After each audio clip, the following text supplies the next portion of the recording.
Halo, halo, halo, sobat bola.com, bola.net. Kita kembali lagi di acara Halftime Show bersama saya, Erwin Fitriansyah dan Arya Yosia.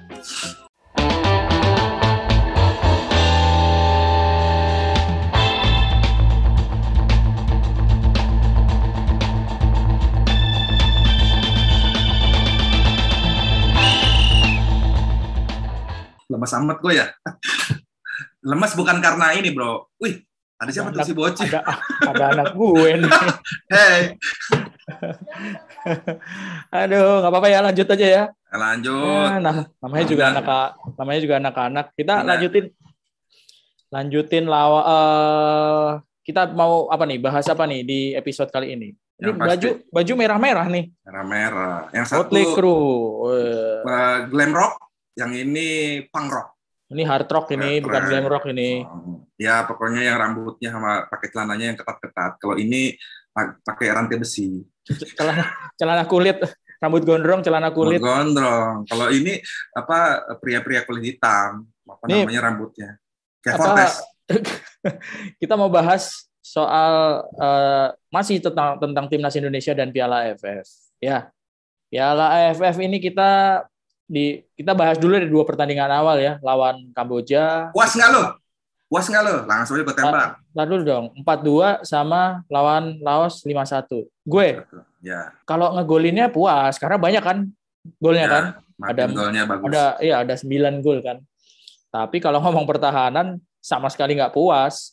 Lawan Kamboja kebobolan 2. Lawan Laos yang bisa dibilang tim paling lemah aja masih kebobolan 1. Ya, gue juga sama seperti lo. Dari sisi produktivitas bagus, artinya kita mencetak 9 gol kan, dan sekarang jadi pemuncak klasemen karena 9 gol itu kan kita menang gol dibanding Malaysia lah. Tapi artinya menurut gue jadi banyak PR-nya sih, terutama lini belakang dan lini depan kalau gue juga ngelihatnya gitu ya. Bahwa di balik produktivitas yang bagus tadi, ya ada tanda alarm bahaya juga gitu, artinya bahwa striker kita tuh kelihatan belum perform gitu kan. Pertandingan pertama kan si Ezra main ya jadi starter gitu kan, di pertandingan kedua kan si dua Arema kan, satu digeser ke sayap tuh yang bapaknya baru meninggal tuh. Harry Yudo ya kan, sama si Dedik gitu kan. Nah, di pertandingan kedua pun pergantian ini nggak mengubah apa-apa, artinya mereka berdua juga masih kelihatan kesulitan mencetak gol. Ezra akhirnya jadi pemain pengganti dan mencetak gol. Tapi menurut gua performa Ezra di pertandingan pertama lawan Kamboja juga jauh dari memuaskan gitu loh. Ibarat kata tuh nggak ada insting untuk striker tuh kan kadang-kadang 1-2 sentuhan tiba-tiba gol gitu kan. Dia main 90 menit mungkin kelihatan nggak melakukan apa-apa, tapi ketika ada 1 atau 2 peluang yang di depan matanya dia tuh gue ngelihatnya agak Ezra masih belum punya killer insting seperti itu sih. Ini jadi PR karena lawan kita 2 pertandingan selanjutnya kan Thailand lagi. Vietnam dan Malaysia yang menurut gue ini lawan yang sesungguhnya di grup B ini. Ya. Gitu.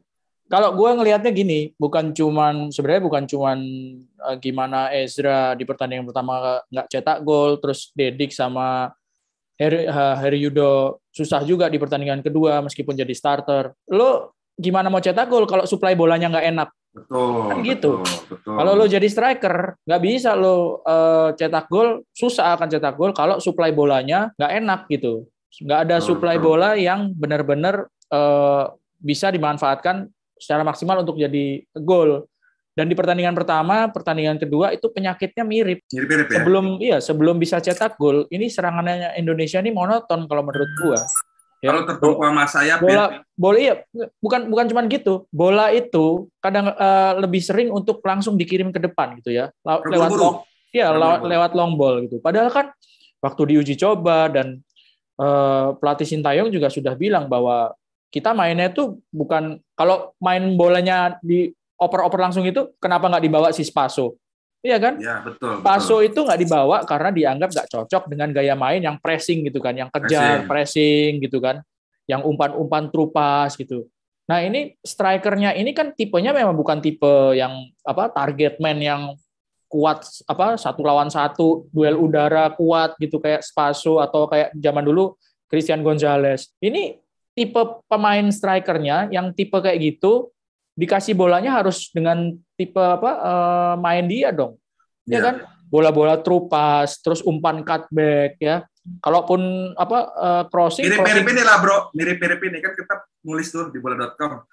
Mirip-mirip Liverpool. Mestinya bola-bola kayak buat ini Roberto Firmino yang dari sayap tuh umpan-umpan silang tapi gleser kan? Iya, umpan crossing tapi umpan datar gitu. Iya, umpannya itu yang segini-segini tuh, yang setengah badan. Tinggal dimakan itu nggak banyak ya waktu 2 pertandingan. Nggak banyak gitu, nggak banyak. Bayangkan aja waktu lawan Kamboja kan. Terus lawan Laos itu kita dapat gol setelah penalti. Dapat gol pertama karena penalti, bukan bolanya striker gitu. Nggak ada bola-bola striker yang benar-benar keluar dari awal pertandingan. Jadi nggak bisa kalau disalahin strikernya aja, karena susah kalau misalnya nggak dapat supply. Gua juga nyatat ini juga sih bro, yang permainan pressing ini ternyata juga ada konsekuensinya ya. Pressing yang ketat, yang pressing tinggi lah kalau di ibarat sepak bola modern juga. Stamina kita ternyata nggak tutup ya. Kalau kelihatan kemarin sih agak lumayan ketika menghadapi Laos, tapi menghadapi Kamboja gitu kan kita kelihatan ketika babak kedua udah boncos tuh istilahnya. Ibaratnya salah umpan udah kejadian karena memang fisiknya sudah habis, dan itu menurut gua agak mencemaskan sih, karena dua lawan yang kita hadapin kan juga tipikal mainnya hampir sama ya, pressing tinggi juga gitu kan. Itu juga PR tuh, dan ya tadi nyambung juga soalnya di belakang, kelihatan ya Sintayong itu masih belum pede dengan pilihan di belakangnya. Kenapa gue bilang begitu? Karena ya itu kemarin pun dia melakukan pergantian stopper di babak kedua 2 orang loh, masukin artinya pada saat menghadapi tim sekelas Laos gitu kan. Artinya kan kalau kita ngomongin pertandingan serius tuh kan ya back itu kan nggak sembarangan diganti kalau nggak ada cedera atau dia rawan kartu, atau memang artinya pada saat itu kita ngadepin tekanan yang bertubi-tubi karena kita udah unggul gitu kan. Kemarin kan sebenarnya menghadapi Laos sebenarnya kita tidak dalam posisi ditekan gitu, karena Laos kan artinya juga kesulitan untuk menguasai pertandingan, beda dengan ketika Kamboja. Kalau Kamboja menurut gua surprise, gua lihat babak kedua mereka berani nyerang gitu kan, yang menurut gua itu bedanya gitu kan. Ya bagaimana menurut lo dengan dengan back? Iya, terutama waktu lawan Laos ya. Laos itu kan tim yang paling lemah di grup. Betul. Terus dalam skor 2-0 kita unggul, kita kebobolan 1 di babak pertama. Yang di babak pertama itu harusnya kan fisik masih oke gitu ya. Konsentrasi masih harus full ya, disiplin banget gitu. Karena kan kalau fisiknya bagus, harusnya konsentrasi sama disiplin segala macam aspeknya itu masih bagus juga gitu. Kalau fisiknya udah drop kan pasti juga drop juga konsentrasi. Nah, ini ketika babak pertama belum selesai kita kebobolan, dan cara kebobolannya itu kan lucu mengkhawatirkan gitu. Bagaimana cepat ya. Bagaimana pemain Laos itu ketika serangan balik itu posisinya 3 lawan 3 gitu. Iya, 3 lawan 3 dan 3 lawan 3 dengan back kita gitu, dengan pemain kita kan itu agak ini ya, bukan agak sih, mengkhawatirkan kalau misalnya kita lawan Vietnam, lawan Malaysia seperti itu, wah bahaya. Ya. Gua kalau misalnya lawan Vietnam kayak gitu, gua pikir Vietnam bisa menang lawan Indonesia gitu kan. Vietnam kan menang 3-0 lawan Malaysia kan. Ya, dan ya kan ya itu sebenarnya gaya mainnya Sintayong sama pelatihnya Vietnamnya hampir sama kan, karena mereka dari asal negara yang sama kan, style bermainnya hampir sama. Menurut gua kalau kita ngadepin tim yang pressing tinggi juga serem juga, karena Kamboja kemarin kan pressing tinggi tuh babak kedua kan, ya style Jepang kan hampir mirip sama Korea cara mainnya gitu. Kita udah kayak orang yang kehilangan arah gitu kan, mau nggak tahu mau ngapain gitu, dan sedihnya menurut gua mestinya ketika ditekan kan kita berharap pertahanan yang tangguh kan, tapi ternyata kan itu tidak tersaji gitu kan. Ya kita sering untung Kamboja menurut gua ya, yang artinya strikernya juga nggak terlalu tajam amat. Mereka banyak ciptain peluang tapi yang jadi gol cuma 1 gitu. Malah 2 maksud gua ya. Apalagi kalau misalnya ngadepin Vietnam yang membuat bombardir, dan gua percaya banget ketika menghadapi Vietnam kita akan cenderung bermain defense gitu loh. Inisiatif serangan pasti di belakang Vietnam. Itu gue lihat berkaca dari beberapa laga kita terakhir melawan Vietnam gitu loh. Itu sih yang agak jadi PR sih bro. Ya, dan yang harus diingat di pertandingan terakhir lawan Vietnam kan tahun lalu waktu di kualifikasi Piala Dunia. Ya, kualifikasi Piala Dunia 2 kali ketemu. Waktu di Jakarta kita kalah 1-3. Waktu di Vietnam kita kalah 0-4. Artinya kan oke lah, pemain-pemainnya mungkin banyak yang berbeda gitu ya. Cuman kan dari gaya main Vietnam selama ini gitu ya, dan penampilan mereka selama beberapa tahun belakangan ini kan luar biasa gitu, dan bisa ya ini mungkin akan bisa dihujat gitu ya sama orang gitu. Vietnam punya peluang yang lebih besar dibanding timnas Indonesia untuk menang. Kalau gaya mainnya Indonesia ini nggak berubah secara secara drastis gitu. Terutama ketika bertahan gitu. Kalau menyerang oke lah, kita masih bisa berharap ada 9 gol kemarin dua pertandingan ya.